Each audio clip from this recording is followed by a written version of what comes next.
С первых же минут матча было очевидно, что этот футбольный вечер особенный. Братья, выросшие в одной семье, а теперь ставшие ключевыми фигурами в разных командах, оказались по разные стороны баррикад. Летит в районе 11 метров, подбор за Акроном, продолжается атака, Кузьмин еще одна подача верхом, Лантратов выходит кулаками, ворота пустые. Первый тайм начался с напряженной и равной борьбы. Салтмурад Бакаев, действуя активно в средней зоне Акрона, пытался организовать атаки своей команды, в то время как Зелимхан на фланге Локомотива искал возможности для острых проходов и навесов. Вообще невероятно, как трибуна Локомотива в Сочи болела за свою команду, это было что-то вообще невероятное. А вот момент, Васютин, похоже, среагировал, сыграл этот мяч и отправил его на угловой. Голевой момент наступил на 12-й минуте. Зелимхан Бакаев стал одним из организаторов красочного гола. После его подачи с фланга и точного удара в створ Николая Камличенко мяч после рикошета от защитника оказался в сетке ворот Акрона. Серия ошибок. Локомотив с мячом.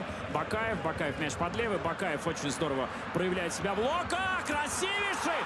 Голище! Камличенко!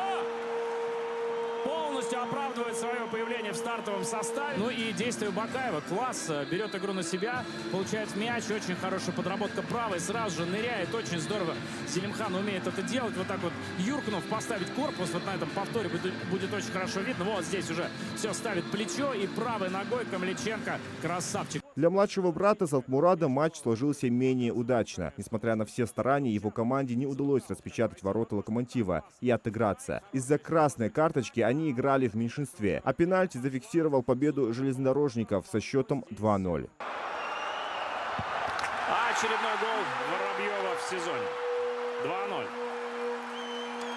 Свисток судьи подвел черту, разделив два лагеря – триумф и разочарование. Но для них двоих итог матча был лишь эпизодом большой истории. Не было объятий и обмена футболками, только понимание, что за пределами этого поля они остаются братьями. Зелимхан Калоев, Адам Гулоев, Магаз 24.